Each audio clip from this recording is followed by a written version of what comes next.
Railway ल लेके एक दिलचस्प घटना आगू आहे। बता दन के सोना जेवरात से भरे बैग गुम होए के रिपोर्ट के आधार में आरपीएफ जब बैग के पता साजी बर जुटिस और जब बैग मिलिस त ओमा ले अचार के डब्बा निकलिस। दरअसल पूरा मामला ये है कि मुंबई के कांदिवली के रहैया आरती मनीष सोनी 11 नवंबर के एलटीटी मुंबई से अपन माँ और लइका मन संग रायपुर तक सफर करत रही।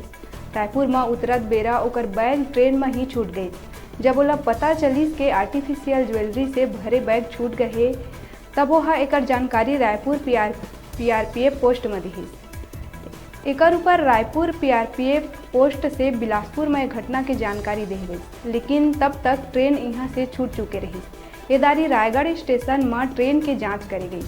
तब बताया गई कि बोगी में एक बैग मिलिस, लेकिन ओमा जेवर के बजाय अचार रखे रहिस। इला लेके आरपीएफ के टीम और बोगी में सफर करैया अन्य यात्री मन के जानकारी जुटाई, साथ ही सीसीटीवी फुटेज के जांच करीस।